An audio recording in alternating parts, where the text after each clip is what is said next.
Hey guys, tonight we're stepping inside the private chamber of Queen Elizabeth II, a room filled with the scent of rosewater, white lead, and distilled spirits, where every layer of powder on her face didn't just hide wrinkles, but concealed the very smell of being human.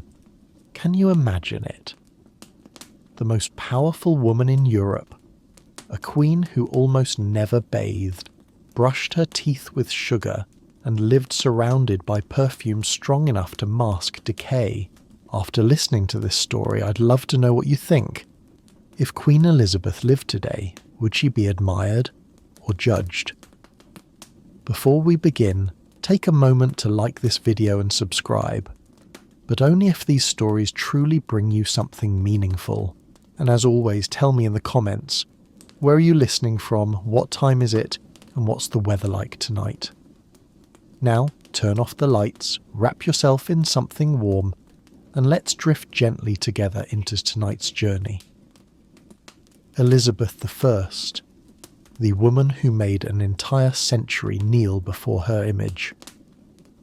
In her portraits, she stands motionless, like a marble goddess, her face pale as porcelain, her eyes bright and cold, a messenger of God wrapped in lace and gold. Not a single hair is out of place, not a single wrinkle is allowed to exist. Everything about her is controlled, from the way the wind grazes her collar to the angle of her smile. They called her the Virgin Queen, the sovereign who refused all men and married England itself. They worshipped her as the symbol of strength, of intellect, of immaculate purity, a deity made of human flesh. But beneath the white veneer of power, behind the perfume of lavender and resin, there was a real body, tired, fragile, and afraid. For Elizabeth knew, her power did not lie in the sword, but in the gaze of others. She lived through image, and that image had to remain flawless. Her appearance was not just a mask, it was a religion. To preserve that faith, she sacrificed her own flesh. Each morning, before the mirror, Elizabeth faced the thick white of lead paint and the crimson of mercury. The reflection staring back at her was no longer a face, but an effigy, carved out of fear and ambition. To the people, she was divine, tireless, eternal.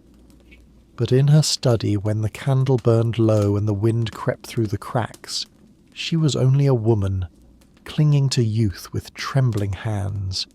Her age was an age of illusion. Portraits were not meant to remember, but to conceal, to hide age, sickness, and the truth that even queens, like all mortals, could decay. Beneath the pearls and silk, there was the scent of lead, of sweat, and of fear. For the 16th century did not understand clean as we do. Clean did not mean bathing. It did not mean hygiene. Clean meant to appear clean. Beauty was proof of grace. Filth belonged to the lowborn. Elizabeth turned her own body into a stage for that belief. Every gesture, every strand of hair, every layer of powder was a political message that England still shone, that the Queen remained immortal. And so, in preserving the myth, she slowly became its prisoner. On the cold nights of Whitehall Palace, when all candles had burned out and only mist and heartbeats filled the air, perhaps Elizabeth asked herself, "Am I still a woman, or merely a portrait that breathes?" In Elizabeth's time, the word hygiene did not mean what it does today. There was no antibacterial soap, no germs in medical books, and certainly no concept of body odour. What people called clean had nothing to do with health. It was about order, class, and image. Elizabeth understood that better than anyone. In the Tudor court, cleanliness was a symbol of nobility, of standing above the common world untouchable by its filth. Water to them was dangerous. They believed it carried miasma, poisonous vapours that could slip through the skin. bringing disease and sin. To bathe in that belief was not an act of hygiene, but a kind of spiritual risk, for water could wash away not only dirt but also God's grace. So when Elizabeth said she bathed once a month whether I need it or not, it was not a joke, it was a declaration of faith.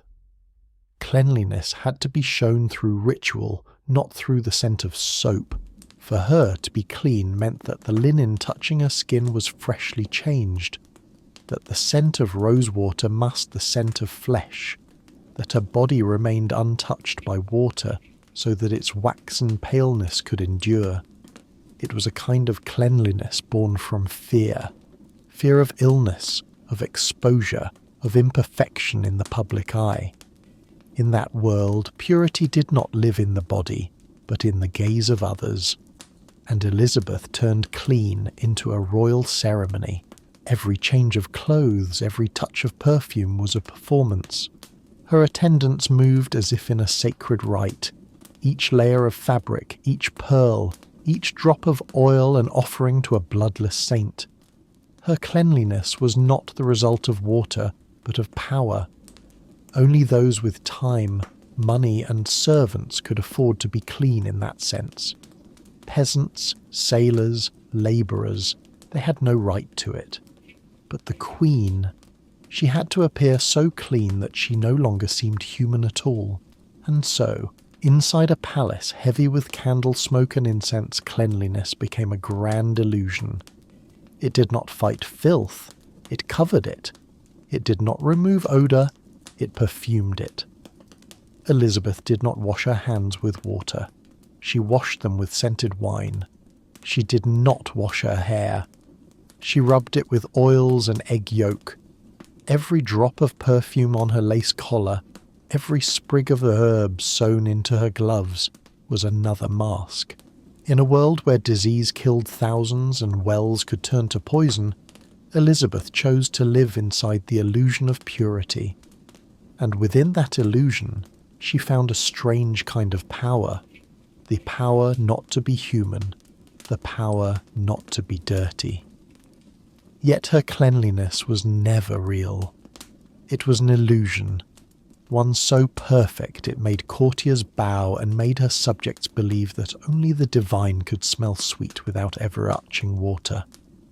But every illusion has a price, and Elizabeth was about to pay hers, not with her crown, but with her body. It wasn't gold, it wasn't velvet. It was sugar that truly defined power in the 16th century. Sugar came from distant colonies, Barbados, Madeira, Cyprus, where thousands of enslaved people died to turn cane into those white crystals that look like frozen light. In Europe it was worth more than silver. A small jar of it could buy a horse. And Elizabeth I was addicted to it. Addicted not only to the sweetness, but to the sensation of owning the world. Court records describe her banquets piled high with almond cakes, candied fruit, honeyed wine, and marzipan. Her face, her lips, even her breath carried the taste of sugar, the sharp sweetness that no one dared to criticize. Because what the Queen desired, the court desired. And soon, across London, people began to imitate her, smiling with teeth that were already rotting. Her personal physician once wrote that the Queen's teeth were black and decayed, and cause her pain when she speaks. But Elizabeth didn't hide it. She painted her lips red, smiled wider, and turned decay into fashion. The courtiers followed, painting their teeth black, not out of illness, but out of status. People said, black teeth are the mark of those who can afford sugar. A perfect paradox of the age, where rot was called refinement and tooth decay became a badge of power. Slowly that sweet poison spread through the court, not just through teeth, but through blood. Elizabeth brushed her teeth with crushed sugar mixed with dried rose petals, a recipe that would horrify any modern dentist.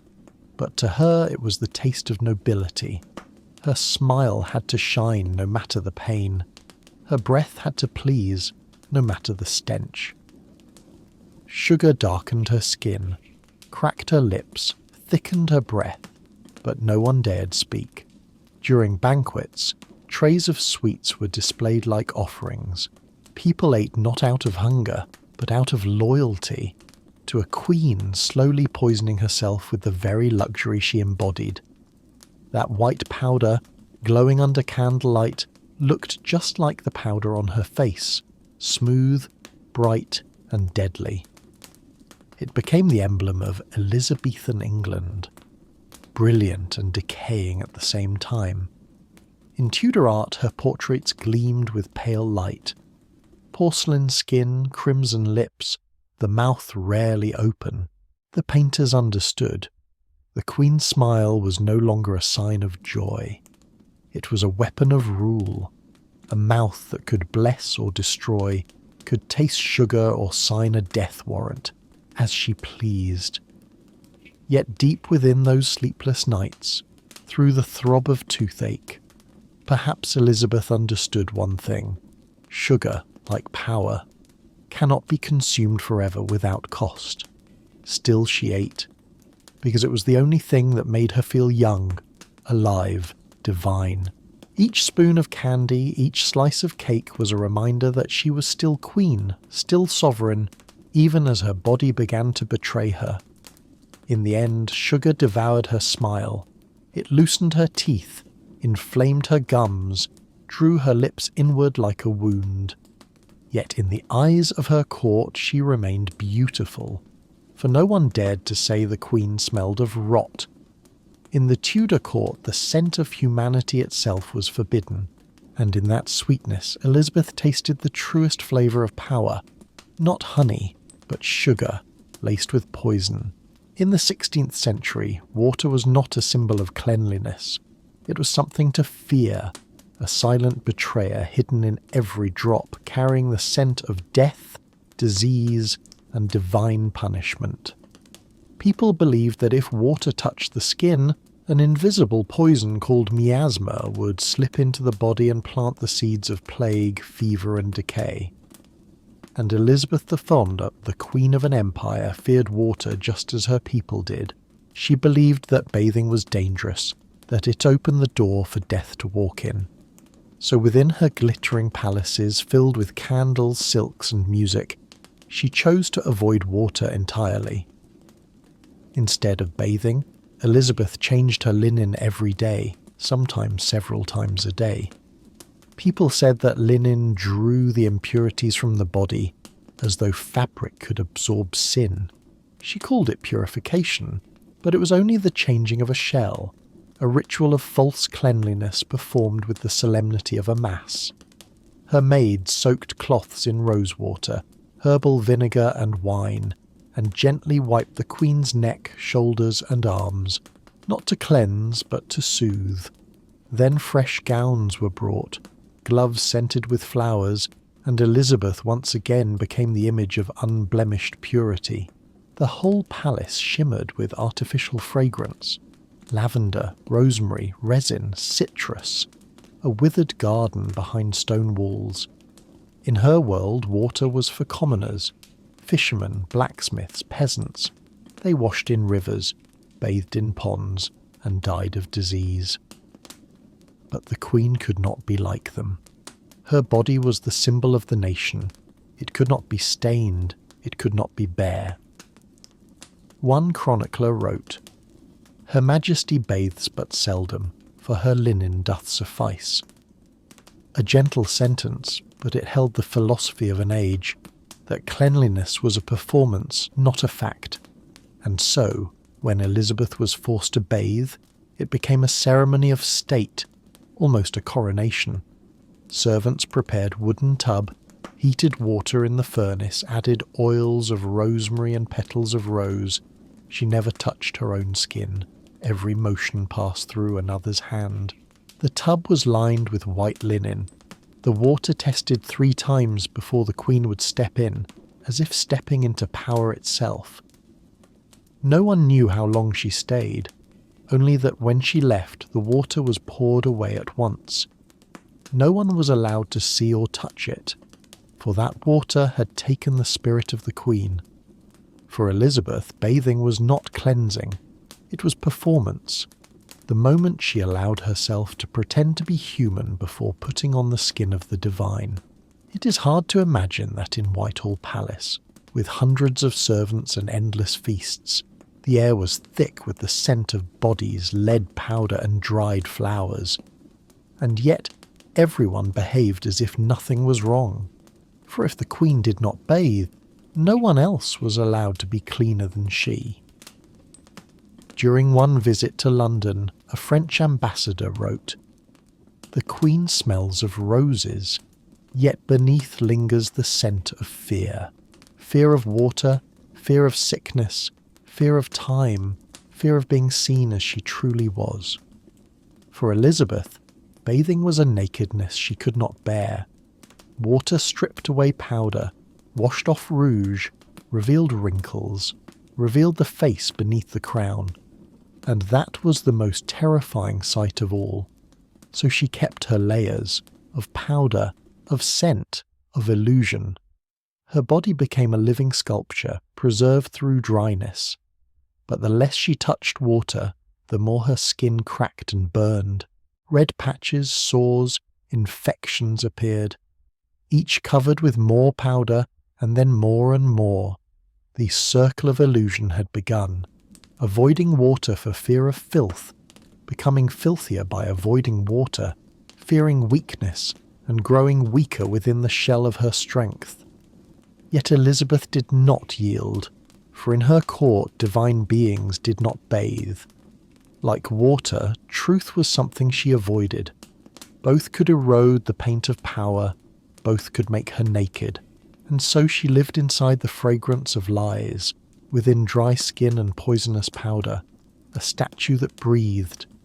That was the price of immortality, a queen who could never immerse herself in water, nor in reality itself. Bathing, to Elizabeth Thurn, was never a human act. It was a fragment of royal ritual. If water once frightened her, then on the rare occasions it entered her chambers, it came as an honoured guest. Each drop was heated, perfumed with rose petals, and poured into an oak tub placed at the centre of a sealed room. No one called it bathing. They called it the ceremony of purification. The preparation itself was a performance. Servants heated water in great copper cauldrons, poured it through linen strainers to cleanse it of impurities. Wine, rosemary oil, mint leaves and rose petals were added to mask the scent of wood, of flesh, and of fear. Layers of attendants moved in silence, as if preparing for a coronation rather than a washing. Then the Queen entered, not in haste, not with trembling, but slowly, guided by two ladies in waiting. Water touched her skin that had scarcely known the true sensation of cold. They said Elizabeth would often close her eyes at that moment, as though in prayer. No one was allowed to look at her directly. The chamber fell into perfect silence. Only the faint rippling of water, the hiss of candle flames, and the mingling of steam and rosemary in the air. For one brief instant, the mightiest woman in Europe became fragile. The water blurred the white mask of powder, washed away a small portion of the weight of the crown, but it also revealed the mortal underneath, the creased skin, the discoloration, the tiny scars left by lead and mercury. And that was why the ceremony occurred so rarely. When she stepped from the tub, Elizabeth was dried with white linen, rubbed with wine and dressed again, heavy, immaculate, untouchable. Every trace of water was erased. The bath itself was poured away, for water that had touched the Queen's body was not permitted to remain. They say that once, a maid kept a vial of that water as a blessing. She was dismissed at once, for the Queen's body did not belong to flesh, but to symbol, and any water that touched it was deemed sacrilege. It was the paradox of the Tudor world. Water, which could wash away disease, was feared as corruption, while white lead, which killed, was worshipped as purity. But Elizabeth believed the rule completely. To her, water was for the common and fragrance for the divine. Those rare baths were not for cleanliness. They were proof that the Queen still lived, still ruled, still possessed the right to touch what ordinary mortals must fear. A courtier's account tells that after each bath, she would sit before her mirror for a long while. Candlelight reflected her face, pale, weary, the powder half dissolved, exposing the frail human skin beneath. Then she would order new powder, fresh rouge, more perfume. The woman vanished, the myth returned. So to Elizabeth, bathing was not the cleansing of the body, it was the restoration of the image, a ritual of rebirth into her divine persona. If water once washed away dust from the world, then within the Tudor palace it washed away fear for a moment. When the steam faded, fear returned, clinging to every layer of fabric, every strand of false hair, every drop of scent. And Elizabeth continued to live within that world of perfume and white powder, pure but never transparent. If Elizabeth I could not be clean through water, then she would be clean through illusion. The 16th century was the age of scent, the age when fragrance replaced every idea of hygiene. No one spoke of soap or scrubbing. They spoke of how to make others believe they were fragrant, and Elizabeth was its master. Throughout the palace the air was thick with smell: rose, rosemary, lavender, ambergris, resin. Each chamber had its own perfume, crafted to deceive the senses. The fragrance did not erase the human odour beneath, but it veiled it. Just as the lead powder on her face did not heal decay, but concealed truth. She wore silk sachets of herbs and flowers around her neck, her waist, even in the hems of her gowns. When she moved, her skirts stirred softly, releasing a faint artificial sweetness, an invisible wall between the Queen and the world. No one dared come too close. No one was allowed to smell what was real. Her gloves were steeped in perfume until they were hardly leather anymore. Servants dried them with scented ash and replaced them again and again. Before meeting ambassadors, Elizabeth perfumed her wigs, her collars, her handkerchiefs, layer upon layer, until her whole body seemed wrapped in a cloud of sweetness. The air around her was like a stage, fragrant, luminous, and utterly exhausting. To maintain this illusion, dozens of attendants worked without pause, washing, sprinkling, folding, burning incense in corners. It was said that entering her chamber was like walking into a chapel. There was no trace of human scent, only sanctity. But the perfume was not pure. It was made of mixture and death: wine, vinegar, resin, flower oils, ash and musk, drawn from the glands of deer or civet. In the twilight of court life, fragrance became a weapon. It soothed, concealed, and made others forget that beneath the silk and powder, the human body was quietly rotting. The Queen ruled through scent. When she entered a room, all bowed, not just for power, but for the overwhelming sweetness that followed her. Her presence could be felt before she was seen, and her fragrance could make one forget she was ever human at all. Elizabeth's cleanliness was control. Control of sight, of distance, of breath itself. If others smelled only roses, they would not imagine sweat. If they saw only white silk, they would not dream of blood. Sometimes, in the long nights, the air grew so heavy with perfume, it felt like breathing through velvet. Yet Elizabeth kept her ritual, spraying scent with every change of gown. wiping her hands with rose vinegar, dusting her wigs with powder. It was her armour, not against others, but against truth. The 16th century had no soap, no warm water, no comfort, but it had women like Elizabeth, who turned absence into power. Her body was never clean, but everyone believed it was, and belief was stronger than truth. Cleanliness in her world was never a feeling. It was a performance. In portraits of Elizabeth I, you will see skin so white it seems to glow. A cold light, without pores, without warmth, without life. But that radiance was no gift of nature. It was born from Venetian ceruse, a deadly blend of white lead and vinegar spread upon her face each day, for decades. In her age, white skin meant power, purity, class.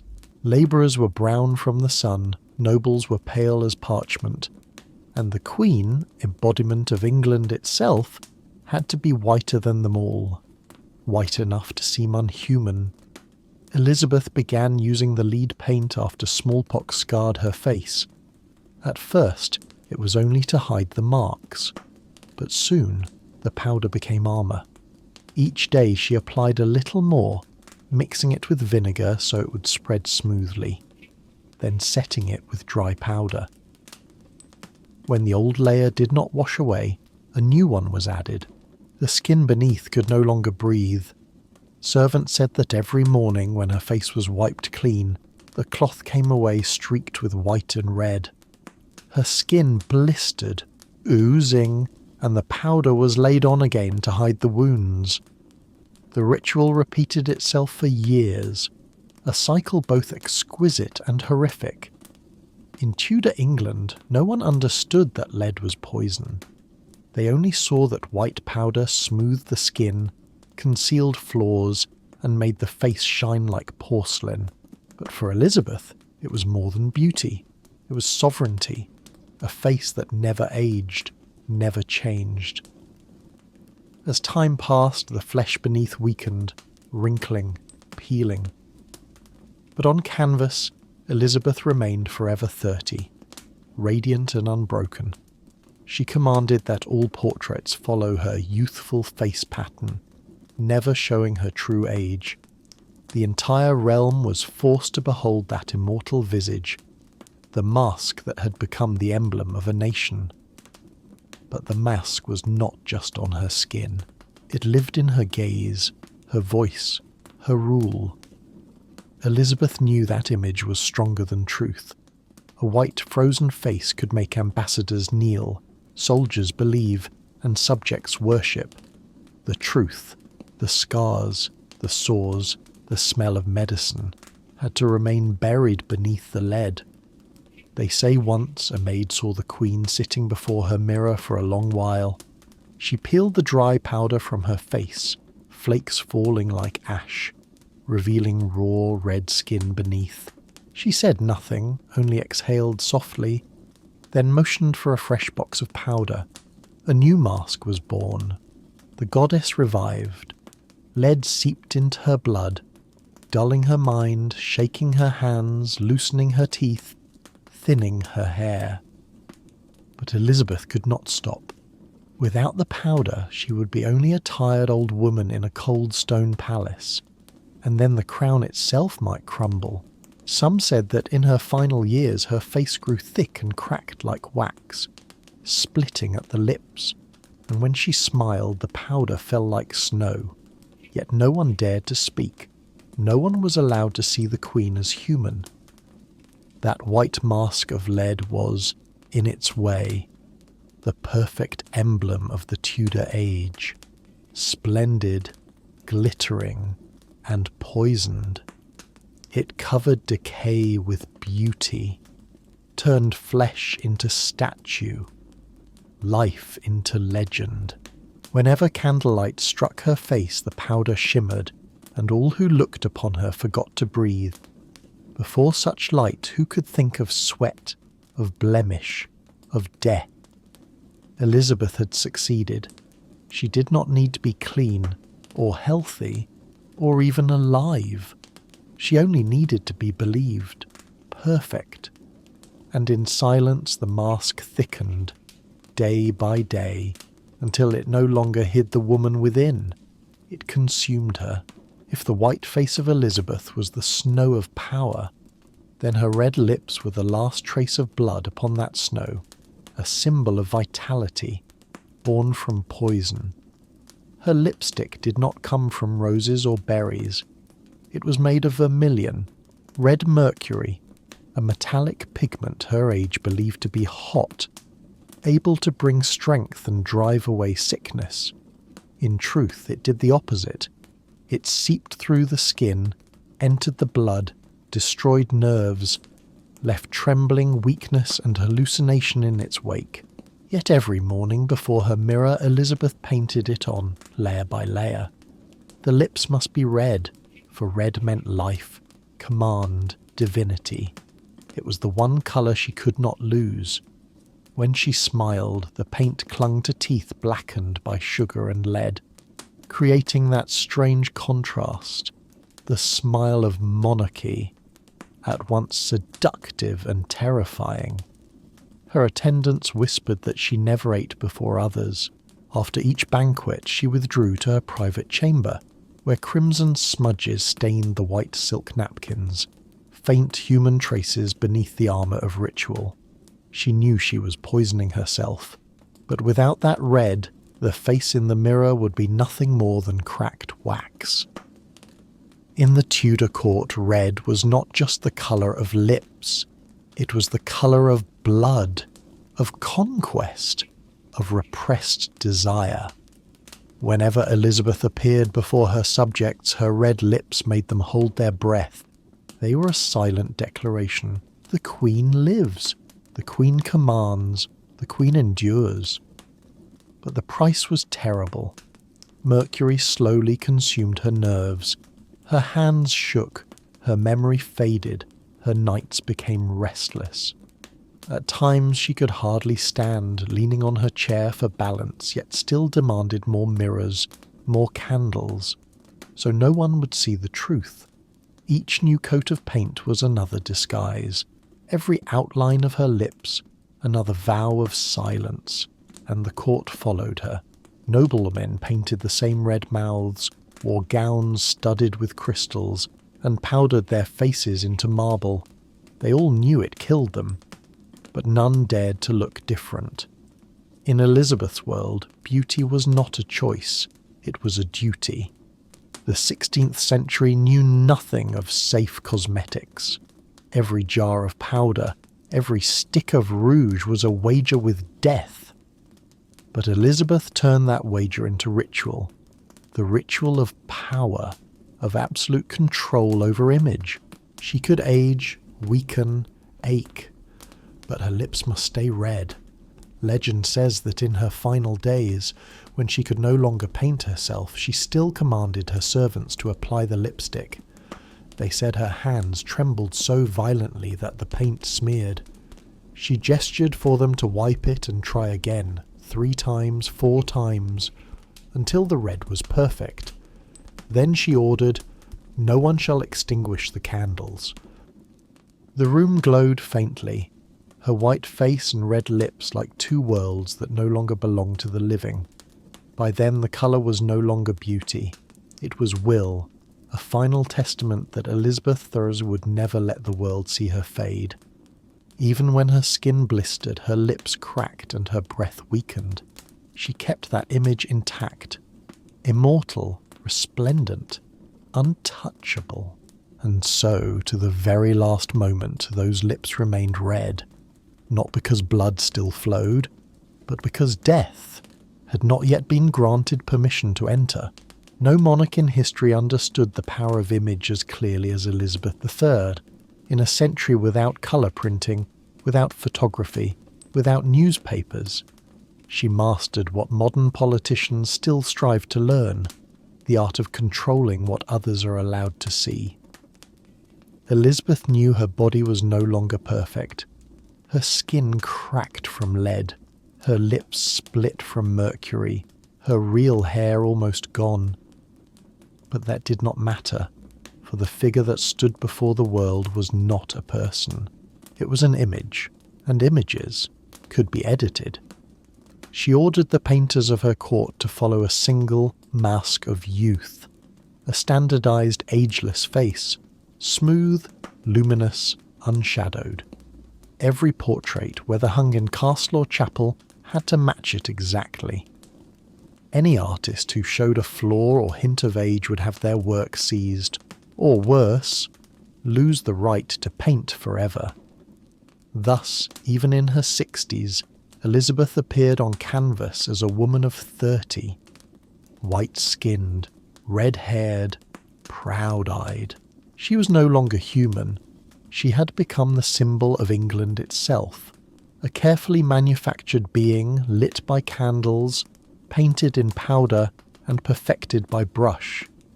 They say that once, a foreign painter was granted the honour of capturing her likeness. He made the mistake of letting natural light fall upon her face, revealing cracks in the powder, the dark circles under her eyes. The portrait was confiscated and the man expelled from court. Elizabeth was not angered by ugliness, but by betrayal. She understood that image was not vanity, it was politics, order, survival.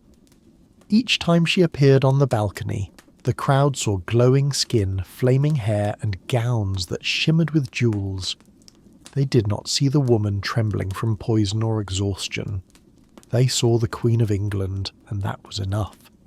In court, no one was allowed to speak of her health. No one dared mention her age.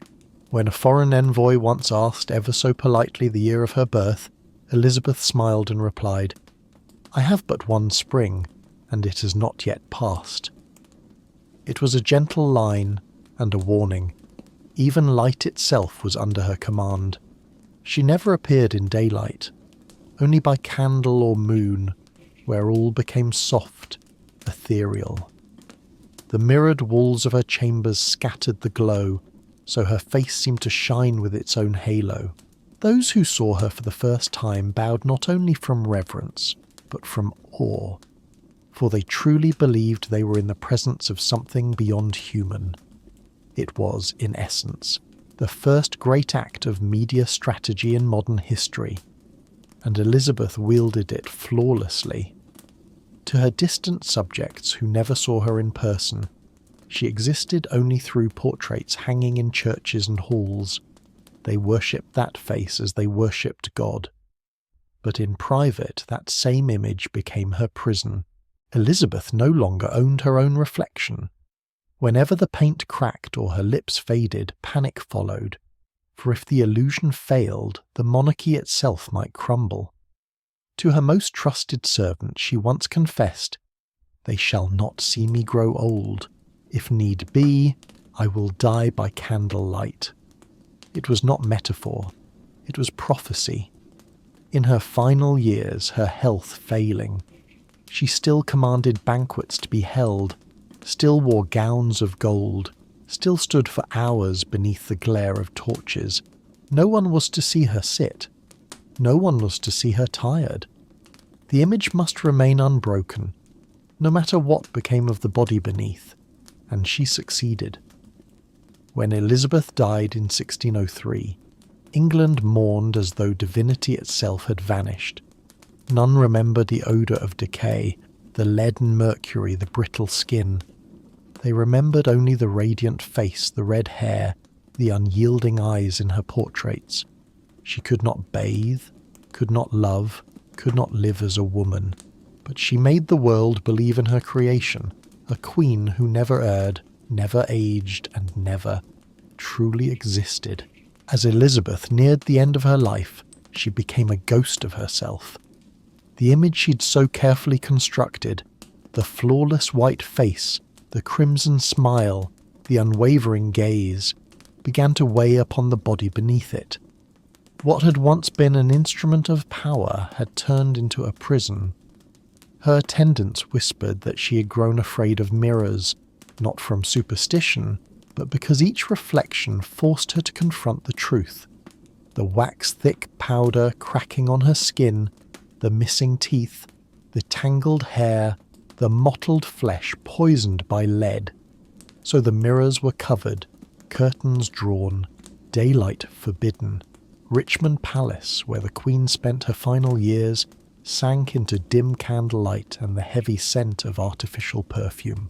She appointed a servant whose sole duty was not to beautify her, but to reapply powder to her neck and shoulders, where the old layers had peeled away with sweat. Every morning the ritual began anew, silk cloth wiping the skin, powder box opened, lavender and spirits mixed into paste. Her body trembled from fatigue, yet Elizabeth forced herself to sit for hours until the mask was complete. Not to be admired, but so that she could bear her own reflection. For when power was bound to the face, losing the face meant losing everything. "I am England," she once said. "If I am ugly, then England is weak." It was not a metaphor of politics. It was the bitter confession of a woman who had become her role, and so she forbade anyone from seeing her ill. Even as sickness consumed her, Elizabeth, dressed in gold-embroidered gowns, stood upright for hours, her mercury-stained lips bleeding through the paint. Her servants begged her to rest, but she only shook her head. "If I sit down, I shall not rise again." Perhaps she knew that once she stepped away from the light, the performance would end, and no one would remember the woman within the paint. They say that in her final nights she neither spoke nor slept. She sat upon the carpet watching the candles burn down to wax and smoke. The entire court held its breath, afraid to move, as though the slightest touch might shatter the statue before them. From a monarch who once ruled Europe through intellect and will, Elizabeth had become a captive of her own creation, her body corroded by poison, her mind imprisoned by her image. She was no longer allowed to be weak, or honest, or human. When the last servant dared to touch her hand, cold, dry, trembling, the powder fell away like dust. Beneath the white mask lay skin so thin it was nearly transparent. Perhaps, in truth, Elizabeth had never once touched herself as she truly was, and so the Virgin Queen did not die upon her throne, but in perfect silence, surrounded by candlelight and false fragrance. She did not die of sickness or of war, but of image, a death slow, exquisite, and terrifying in its perfection. The myth devoured the woman, and in history only that white face remains, while no one remembers that beneath it once beat a heart, utterly exhausted. The more Elizabeth feared water, the more she depended on scent. Unable to cleanse her body, she turned fragrance into a kind of faith, a ritual of concealment, a perfumed illusion to soothe herself. Throughout the palace, perfume drifted like sacred smoke. Lavender, rosemary, frankincense, sandalwood, musk. The silk walls, the velvet curtains, the woolen carpets, the gloves, even the garments of her servants were steeped in wine and oil of herbs. Nowhere in court did the human scent remain. The smell of flowers replaced the smell of flesh. Resin replaced sweat. The whole palace became a single vast body being embalmed against decay. Elizabeth believed in miasma, the poisoned air her century thought to be the root of all disease, so she never went anywhere without her pomander, a small silver sphere filled with herbs, cinnamon, nutmeg and camphor. Each time she passed down a corridor, she lifted it to her nose, not merely to inhale its sweetness, but as if holding up an invisible shield between the Queen and mankind. It was said that even at her meals the air around her was heavy with perfume. The tables were laid with flowers, the silver dishes smoked with resins, the wine was infused with sharp herbs. Every bite, every sip was part of a ceremony of concealment, not to live cleanly, but to avoid the smell of truth. Some say scent is memory. If so, Elizabeth had erased memory from her body. There was no longer the smell of soil, of skin, of humanity, only the lingering, suffocating sweetness of artifice. A kind of cleanliness born not of water, but of denial. Those who served near her said one had to learn how to breathe inside that perfume. Even the air itself seemed embalmed, no longer air at all. She lived within her fragrance as within a cloud of delicate pretense, where beauty and death coexisted in still harmony. At times, when sickness made her body exhale its own sourness, her servants sprinkled more powder over her skin, thick layers upon layers, day after day, never wiped away, never touched by water. Slowly, her body hardened into effigy, white, rigid, breathless. And yet within that illusion, Elizabeth found her final peace.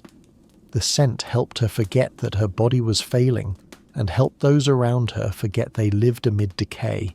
The entire court believed in fragrance, because if one believes long enough, illusion becomes truth. Strangely, it was that very artifice which immortalized her. People remembered the Queen's white skin, her red hair, her noble perfume. No one recalled that she had not bathed in years. In Elizabeth's world, scent replaced virtue. To smell sweet was to be pure. To smell human was to be guilty. And so she ceased to be human at all, becoming instead a sanctified figure, embalmed in fragrance, preserved forever from the touch of rot. Not only her face, but even Elizabeth's hair became part of the legend she built with her own hands. In her youth, her hair had been the pride of England, a brilliant copper flame, the very emblem of Tudor power. But with age came the slow ruin of it, the poisoned powders, the years of sleepless rule, and the relentless strain of monarchy had thinned her hair to brittle wisps, left her scalp rough and pale. What remained turned ashen, lifeless. To anyone else it would have been a simple mark of time. To Elizabeth it was political catastrophe. The Queen of England, the eternal symbol of strength and immortality, could not be seen as mortal. And so, as she had done with her face, she remade her hair through illusion. The wigs were born, not a handful but an empire of them, more than 80, recorded in the royal inventories. They were crafted from the hair of young maidens at court, perfumed, dyed red, and set with wax to hold their curls, each one numbered, sealed in its own chest, labelled for mourning, for feast, for chapel. But the secret to that fiery hue, that impossible metallic red, was alchemy. The dye was mixed from lead powder, vinegar, and sugar. The sugar gave the hair its gleam, its stiffness, its permanence. For the strands that still clung to her scalp, Elizabeth ordered a mixture of egg and sugar to be painted on, to hold what was left. Removing it was torment. The hair clumped, tore, and stank of vinegar and rot. Yet no one dared to complain. It was ritual, the sacred duty of serving the Virgin Queen. Records tell that in her later years Elizabeth wore her wigs without pause, even to sleep. The weight was agonizing, the heat unbearable, but she endured it, as though it were her true crown. When a maid once begged permission to wash her head, Elizabeth replied simply, "No, my hair must ever be ready for the throne." The words sounded light, but carried despair. She knew that if she removed the wig, if she scraped away the powder, if she let water touch her skin, the myth would collapse. In her mirror shone the same apparition.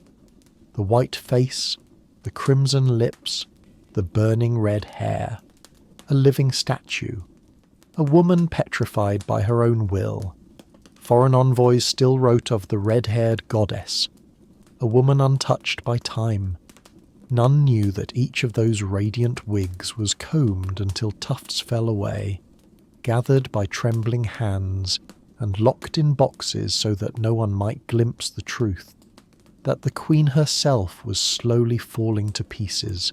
The fallen strands were burned along with her garments and bed linen so that no trace of her decay might remain. The wigs were more than ornament. They were acts of defiance, symbols of a pride so absolute it refused mortality. They were the one thing she could still control in a body that was failing. Through them she declared to the world, "I am still here. I am still Tudor. I still burn bright." And strangely, those wigs outlived her. They became the legacy of her age. European courts copied the style, making wigs a mark of nobility and rank, never knowing they were born from the fear of a woman coming undone. Through paintings and statues, Elizabeth's red hair still blazes across centuries, but beneath the wax and sugar lay a torn scalp, a frail body, and a soul caught between beauty and death. The Queen did not merely wear wigs. She wore her empire, its faith, its burden, its perfection, and until her final breath, she never let the world see that sometimes that glorious red hair was nothing more than ashes, bound together with sugar. When the royal glow was lit by candlelight, casting long shadows over stone and silk, behind the marble walls and the glittering pageantry lay another reality. A palace not only built on power, but also on decay, rot, and the illusion of civilization veiled beneath layers of splendour. During the reign of Elizabeth Theast, alongside the throne and the banquets, the records mention another kind of labour, that of the gong farmers, the nightmen who waded through cesspits beneath the Tudor palaces. They worked unseen, ankle-deep in human waste, clearing the refuse of royalty. The palace that rang with laughter, toasts and music was the same palace whose undercroft reeked of smoke, damp and rot. Waste from the upper chambers flowed into pits and open drains beyond the palace walls. Historians now believe that the famous court progresses, the Queen's constant movements from one residence to another, were not only political, but practical. A royal migration to escape the accumulation of filth, odour and smoke. Imagine it. Gilded walls, ceilings carved with dragons and vines, yet beneath the floors lay straw to soak the leaks from the roof and the refuse from above.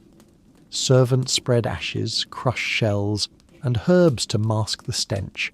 Women and children were said to scatter straw mixed with charcoal on the floors to quiet the smell. The air, heavy with candle soot and sweat, clung to every tapestry. This was not merely a dirty detail meant to shock us. It revealed the unspoken architecture of power, the constant act of concealment. For every woman in silk and pearls walking across those gleaming halls, there was another below, sweeping away what the court refused to acknowledge. The palace was a stage, and its darkness, the waste, the smell, the human residue, was the part of the play no one dared to see. Even the endless royal journeys, celebrated as triumphs of diplomacy, were often logistics of sanitation, a flight from odour, a renewal of straw, a patching of leaks. The Tudor progress was, in many ways, the art of running from decay. Here lies the great paradox. The empire was held together by ceremony and splendour, yet its foundations were airless, fetid and fragile. What we call royal civilization was not the absence of dirt, but the mastery of hiding it, the domination of scent, sight, and death itself. When Elizabeth decreed that no one shall smell of man, when she carried her silver pomander filled with herbs to ward off miasma, it was not vanity, it was ideology. The human scent was common, perfume was divine. To control the air itself was to command the senses of her people. Power then did not rest only in what others could see, but in what they could no longer smell, hear, or touch. A ruler was not simply the master of bodies, but the curator of an atmosphere. The Tudor palace was both temple and sewer, each sustaining the other. And today, we may no longer rule from gilded thrones, but we still live within scented illusions, rooms scrubbed of odour, faces lit for cameras, realities masked by design. To appear clean is to remain unchallenged. Elizabeth's England reminds us, empires shine by light, but they collapse by stench. Beneath every polished floor lies something hidden, and those who tend to it, unseen, hold the quietest power of all. When the court sleeps, when the candles in the Queen's chamber burn low, the palace is still awake, not with courtiers or musicians, but with the sweepers of the night, the voiceless souls whose labour history has forgotten. They move through the corridors, carrying shovels, buckets and oil lamps, clearing away the traces of daylight luxury, the ashes from fireplaces, the scraps from banquets, the royal waste from the privy of the Queen herself. They are called night soil men, the workers of darkness, though what they dig is not soil, but the naked truth of civilization. In the damp and quiet they bend low, breathing through the stench, pouring bucket after bucket into brick-lined pits, covering it with ash and straw. No one watches, no one thanks them. Their task is to preserve illusion, so that, by morning, the palace smells once more of amber and roses, the floors appear dry, and the air seems pure. The Tudor palaces had no drains. The waste of hundreds are from monarchs to servants, gathered in the cellars below. When the stench grew too heavy, the gong farmers were summoned. They worked only at night, for by day the odour would offend royal dignity. They were paid well, but shunned by all. No one would dine with them, or even touch them. In that world, scent was a hierarchy. The clean belonged to the powerful, the foul to the forgotten. How ironic, then, that the perfumed lived by the grace of those who reeked. Without the night men, the palace itself would drown in filth within weeks. Yet no one spoke of them, just as no one spoke of the Queen's own scent, or of the hidden filth that sustained her perfection.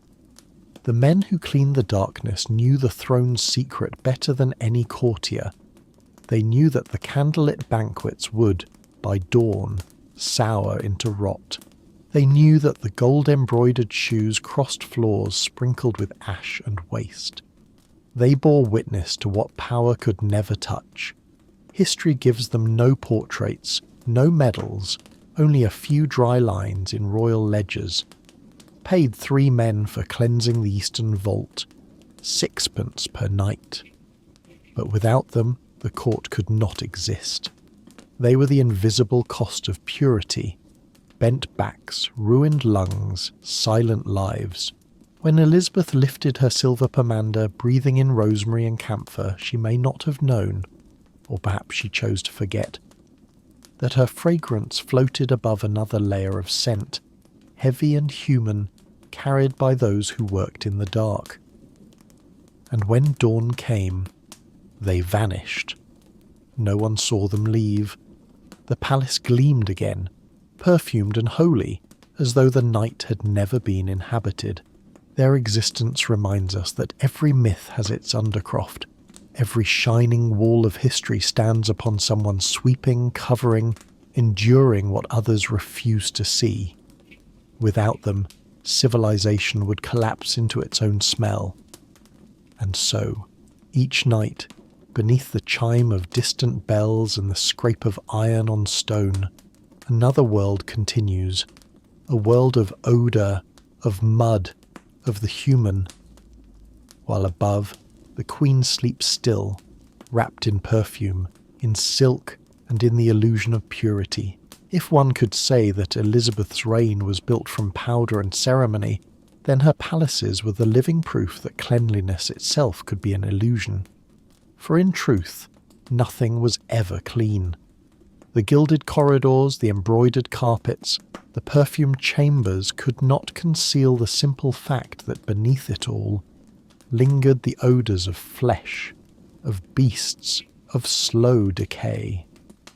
And so, rather than cleanse, the Tudors covered. Straw was spread across the floors to soak the damp and swallow the stench. Dried roses, lavender and herbs were scattered over the straw.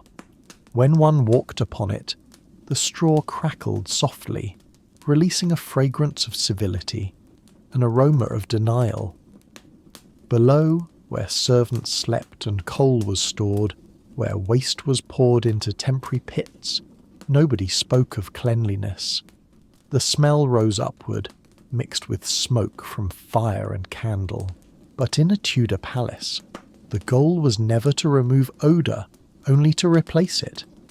The foul was masked by the floral by resin and amber, until the whole palace became a stage of scent, a theatre where purity was performed through herbs and perfume instead of water and soap.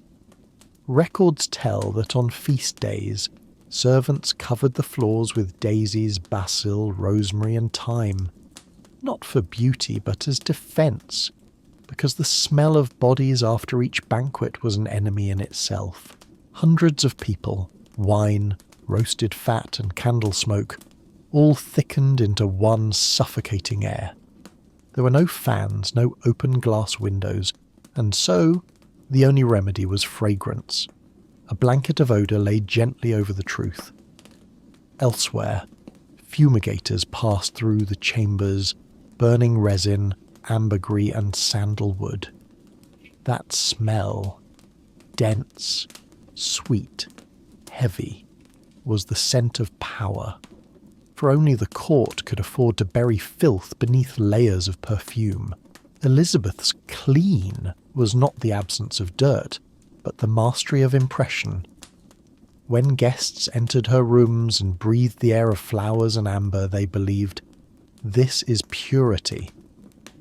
No one stooped to look at the straw beneath, to ask what it had absorbed. Like the Queen's own face of white lead, smooth, radiant, yet rotting beneath, the entire court was an extension of her. Fragrant on the surface, poisonous within, that was the Tudor illusion perfected. When you cannot make it clean, make it seem clean. It was a lesson in psychology more than hygiene, in ruling through the senses, for whoever controls perception controls belief. The lower halls stank, but above them the courtiers danced. Servants poured ash into cesspits, nobles dusted powder into their hair. The hierarchy of smell mirrored the hierarchy of class. Those who stank served, those who smelled sweet ruled. Cleanliness was not the work of water. It was the language of power, a mechanism that redefined virtue through fragrance. If today we cleanse our homes with chemicals, they did the same. Only their chemicals were flowers, and the effect was identical. The comfort of thinking it's been cleaned, though the rot beneath remained untouched. So when people call Elizabeth's court the height of European civilization, remember, that civilization reeked of lavender to forget the smell of humanity. Its purity was not real, it was imagined, and perhaps that is what made the age both radiant and rotten. A world sustained by image, by scent, by layers of powder so thick no one could tell where the body ended and the mask began. In Elizabeth's world, people did not cleanse, they concealed. And when the flowers withered, the smell returned. A quiet reminder that behind every notion of purity, there waits a shadow that smells of truth. In her final years, Elizabeth, I was no longer the radiant virgin queen her subjects once adored. Her body had turned against her, the skin cracked and raw, the mouth burned by mercury, the hands trembling, the eyes dim. Yet if anyone thought the Queen would concede to decay, they were mistaken. For in her grasp power remained, not in sword or sceptre, but in a small hollow rod of silver, filled with scent. They called it the scented cane, a talisman of the frail and the powerful. Inside its narrow chamber was a mixture of amber, resin and pine ground fine, blended with vinegar and wine. Each time she walked the corridors, the warmth of servants, the smoke of kitchens, the damp wool of tapestries would rise to meet her. Then the Queen would lift the cane, hold it delicately to her lips, and inhale. The fragrance was sharp, cold, cleansing. A thin, invisible wall between herself and the world. That cane was more than an object. It was distance made tangible. The space between Queen and human, between power and reality, between perfume and truth. She could no longer endure the ritual of white lead and rouge, could no longer bear the hours of painting herself into divinity. But with that cane in hand, she was still Elizabeth, the woman who never allowed the world to smell her mortality. In those final years, her attendants whispered that she'd grown afraid of scent, or rather of the human scent. She hated proximity, hated breath, hated the faint trace of life on skin. Her chamber was always thick with incense, not for pleasure, but for conquest. Perfume had become a weapon, the last defense against decay, illness, and death itself. In portraits of her twilight, Elizabeth stands rigid and pale, expression carved in stillness, a silver cane resting in her hand, not for support, but for dominion. It gleams like a spectral sceptre, the symbol of a final, fragile order. For when the body has collapsed, the air around it can still be ruled. Perhaps the cane was more than ornament, perhaps it was ritual. For to Elizabeth, scent was order. Fragrance divided heaven from earth, purity from corruption, divinity from flesh. As long as the air remained perfumed, the throne still endured, and yet cruelly, the same air that separated her from others also silenced her own breath. Each time she raised the cane to her nose, she was hiding not just the smell of others, but the scent of her own undoing. The rot of illness, the sweetness of decay, the slow chemical death beneath the skin. She would not see it, nor smell it, nor name it. She had built an empire of denial, and perfume was its final wall. When they found the cane after her death, it was catalogued as a treasure, but in truth, it was testimony. The last relic of a lifelong war, between the body and the image. The body rotted, the image endured. The body feared odour, the image exhaled divinity. And in the final silence of her reign, with the silver cane still lying upon the table, the truth was plain. Every powder, every drop of perfume, every layer of artifice had been her desperate rebellion against the inevitable, against time, against truth, against the smell of being human. Elizabeth had conquered empires, but she could not conquer her own flesh. The scented cane was her last victory, and her last confession, that between power and decay, between glory and fear, only the illusion of fragrance could preserve the face of a goddess. When they spoke of the Queen's body, they were not speaking of flesh, not of the skin corroded by lead, nor the wigs reeking of resin, nor the breath turned sour by rotting teeth. Elizabeth's body, in the imagination of Tudor England, no longer belonged to Elizabeth. It was a consecrated image, a sacred vessel the realm both worshipped and concealed. In the theology of 16th century monarchy, there was a strange doctrine, the king's two bodies. One was the body natural, mortal, frail, perishable. The other, the body politic, eternal, incorruptible, the embodiment of the state. Elizabeth inherited this idea, but for her it carried a crueler weight, because she was a woman, and a woman's body to her age was both fragile and dangerous. From the moment she ascended the throne, she was forced into an unnatural act, to deny the physical self and inhabit the political one. She never married, for to be a wife was to yield to a man. She never bore a child, for blood and childbirth were deemed unclean. Her virginity was not virtue but strategy. The Virgin Queen was less a woman than a deity, untouched, untouchable, inviolable. No physician could examine her. Illness itself was treated through distance and guesswork. The royal body was not to be healed, only to be maintained as myth. And thus, paradoxically, the more divine she became, the more her body decayed in silence. Pain was endured privately. Disease was disguised. A queen could not wrinkle, could not sweat, could not gasp. A queen could only shine. In her final years, the records speak of missing teeth, rough skin, trembling hands, and a faltering gait. Yet none of this could be seen. In public she appeared immaculate, the high lace collar hiding the neck, gloves masking the veins, mercury on her lips, lead upon her face.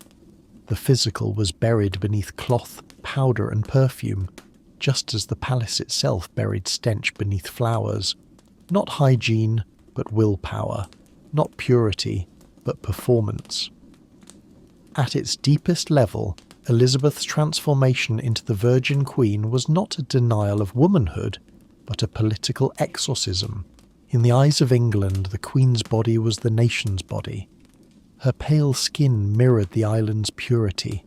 Her red hair burned with the flame of the Tudor line. Her crimson lips proclaimed the vitality of empire. Every blemish was an omen, every illness a crack in the crown. To protect her body's perfection was to protect the realm itself. So she chose to kill the natural in order to preserve the symbolic. Her attendants recalled the sleepless nights, the motionless vigils before veiled mirrors.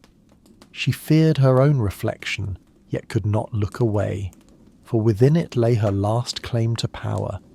Existence itself had narrowed to the maintenance of appearance. Even in the hours of agony, the body was perfumed, robed, and powdered. When she was dying, the chambermaids continued to burn incense, not for comfort, but for continuity. For the Queen must not die among human odours. She must die as an image, and indeed the image survived. When her coffin was borne from the palace, the people wept, not for the woman, but for the vision. The white face, the serene eyes, the red lips, the untouched divinity. The natural body had perished. The political body endured. On her tomb, the inscription read, "She lived and died a virgin." It sounds like praise.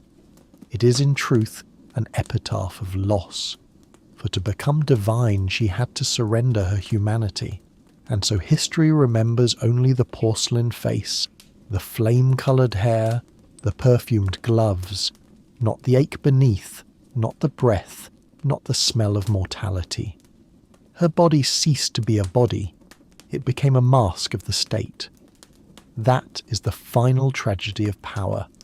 When a human being becomes a symbol, they are no longer permitted to be human. Elizabeth did not die of age or illness. She died because she lived too long inside the skin of a god. Nothing frightened Elizabeth more than water, not the sea, for she was the maker of an empire upon it, not the rain, for it had once blessed the gardens of Hampton Court, but the water that touched the skin, that filled the basin, that could dissolve the powder, the wax, the perfume, everything she had built herself from.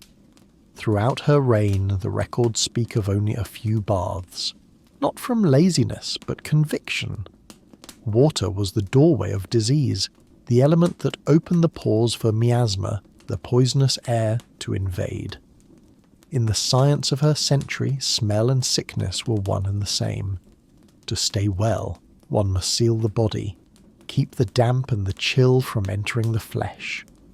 Elizabeth knew this, but her fear was deeper than contagion. It was the fear of exposure. Water cleanses, but it also reveals. A single drop could melt her facade, wash away the white lead, unveil the sores, the bruised skin, the marks of slow corrosion. Each bath was a confrontation with truth, and for the Queen, the body was no longer a home. It was a traitor. It ached, it decayed, it betrayed her daily, while her image remained required to stand upright. In her mind, water became a mirror that spoke, and in its reflection she might see what her world could not bear to look upon. So she chose linen instead of cleansing. Her maids changed her garments several times a day, believing the fabric would draw out the impurities. They wiped her skin with cloth soaked in rosewater, vinegar and spiced wine. Each gesture was ceremonial, precise, almost sacred, not to purify, but to preserve illusion. When a bath could not be avoided, it became an affair of state. A wooden tub set in the centre of her chamber, water carried in buckets by hand, warmed with care. 3 attendants knelt beside her, with towels, herbs and oil. She never immersed herself. Only a little water poured over her shoulders, quickly dried at once. No one met her eyes, no one spoke.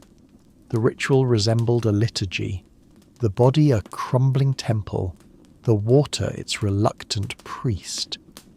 Her fear of water was not fear of cold, it was fear of dissolution.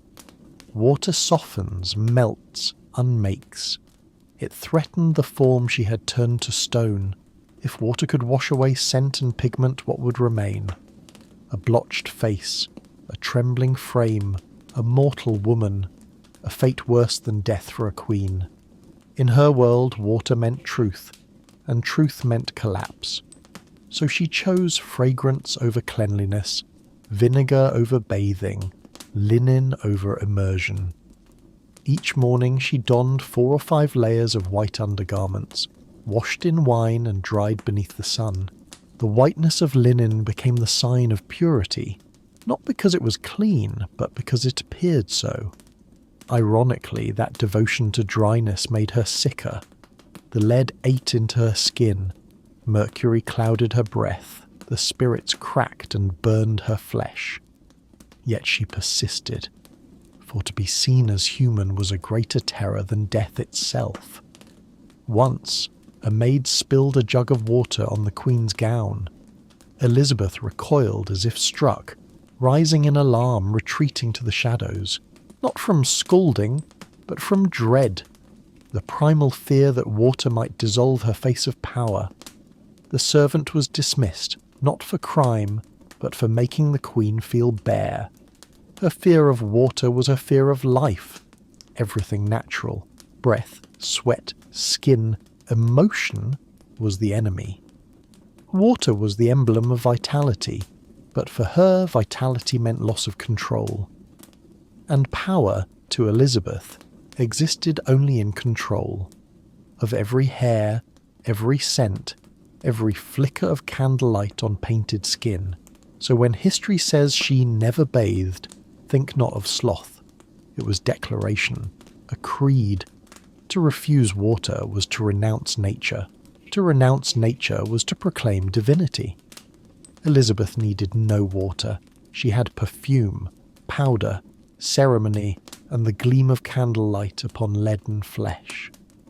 What she could not endure was truth. Truth rinsed clear.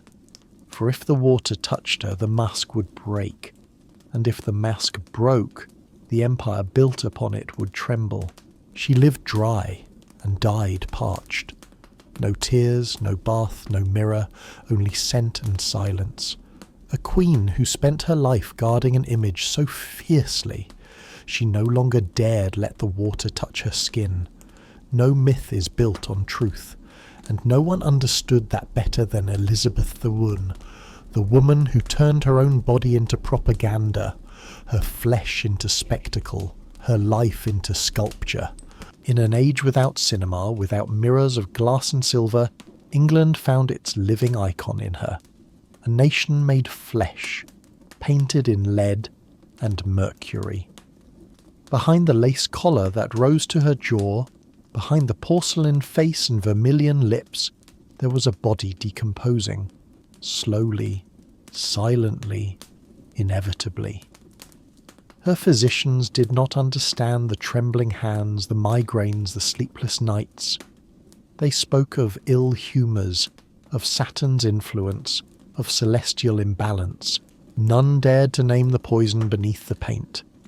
For 40 years she had covered her skin in Venetian ceruse, white lead and vinegar, layer upon layer. The lead seeped through her pores, into her blood, up to her mind. The mercury in her rouge swelled her gums, loosened her teeth, warped her breath. But she would not stop. To stop was to age, and to age was to die. Each morning she sat for hours while the chamber filled with the metallic tang of cosmetics. Her maids wore perfumed gloves, breathing shallowly. The paint hardened over her skin like armour. By her final decade, the flesh beneath had become a cracked waxen shell. Yet what was more deadly than the toxins was the silence. No one spoke the truth. No physician dared suggest the Queen cease her regimen. To question the mask was treason. Elizabeth was no longer a patient. She was a reliquary, a sacred effigy that must not be touched, even as it rotted from within. Sometimes she would look into a mirror, but only by candlelight. The flame had to be soft, so that reflection obeyed illusion. Too much light was betrayal. It revealed the blister, the tremor, the decay. She knew this, and in time forbade mirrors altogether. Painters became her mirrors instead. She ordered that every portrait show her eternally youthful, the face of 25. Those who failed to follow the mask of youth were punished, their canvases confiscated. By her last year, Elizabeth scarcely appeared in public. She kept her chamber sealed, her attendants few. Each morning they still anointed her with rose oil, applied powder, adjusted wigs, even as her skin could no longer bear it. Then came the night she refused to lie down. She sat upright, back to the wall, the scented cane in her hand, staring into nothing, silent, sleepless, as if lying down would allow the Queen to vanish and the woman beneath to reappear.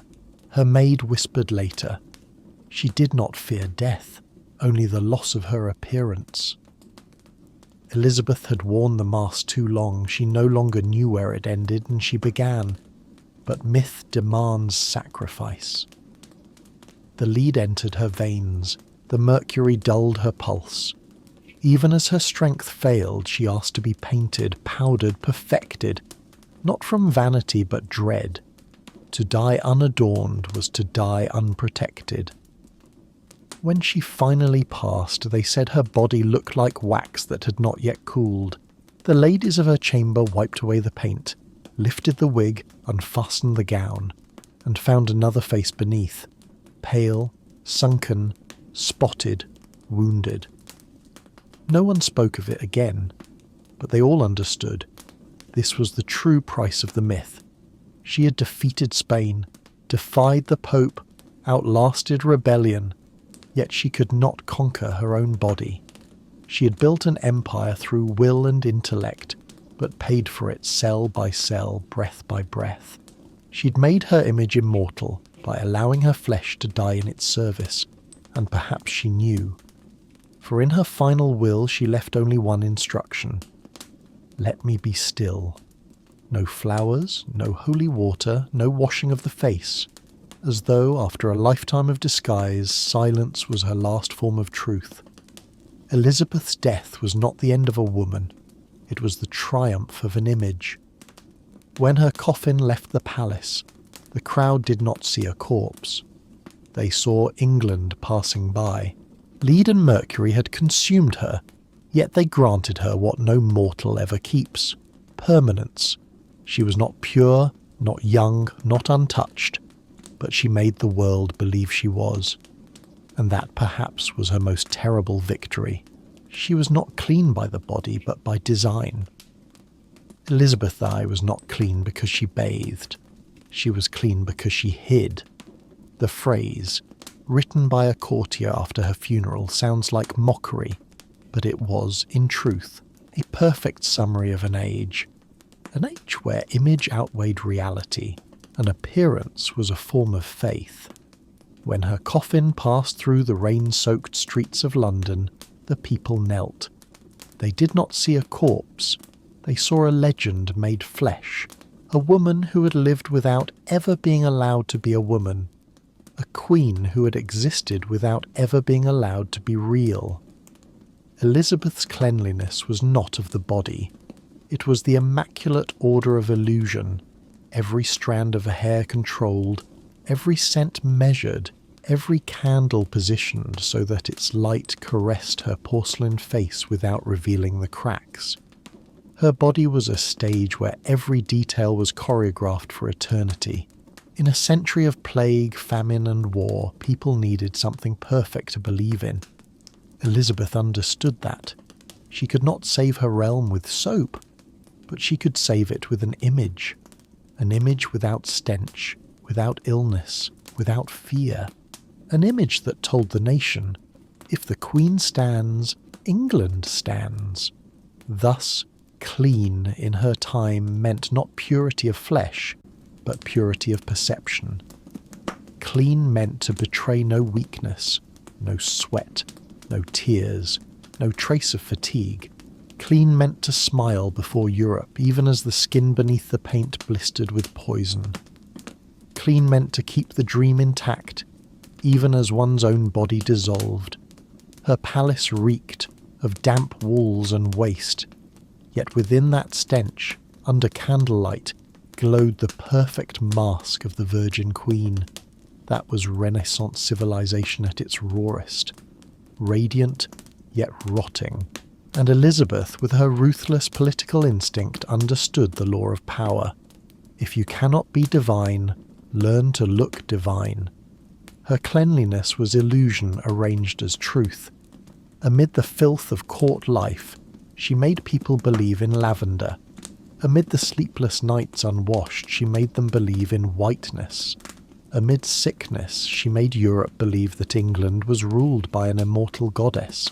When they spoke of the Virgin Queen, they spoke not of chastity nor of flesh, but of an idea she maintained with monastic discipline, even against her own body. Loneliness, pain, disease, all were refined into ornaments of majesty. Her purity did not reside on skin, but in her dominion over sight itself. So when we look back, the horror is not that she did not bathe, nor that she wore poison as paint.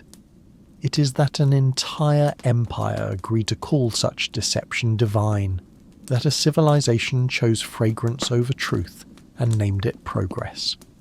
Elizabeth is gone, but her shadow remains. The modern world still carries her obsession, the faith that brightness matters more than being, that appearance redeems decay. We still fear water, not the bath, but the transparent water of truth. We still coat our faces, not with lead, but with pixels, filters, practice smiles. We choose scent over sincerity, silence over trembling, composure over truth. The only difference is that we call it professionalism, confidence, brand. Elizabeth lived in a cold palace. We live in a world of heat and light, but the fear is the same, the fear of being seen unmasked. And like her, we are exhausted beneath our own illumination. Yet history does not whisper despair. It offers a gentler lesson, that every mask, however sacred, must one day fall. What endures is not perfection, but the trace of those who dared to be real, to suffer, to love, to live without disguise. Elizabeth had to die so that her image could live forever, We, luckier than she, can let the image dissolve a little, and let breath return to the human beneath. For true cleanliness is not the absence of smell, but the absence of fear toward one's own scent. So when you hear the candle hiss in the dark, when you see its faint light breathing on the wall, think of the Queen, who gave her flesh to preserve a dream, and then allow yourself to do what she could not. Breathe. Turn off the light. Wipe away the powder. Let your truth rest quietly beneath your skin. Now sleep well in the warmth of your own body, without perfume, without paint. Clean not in image, but in soul.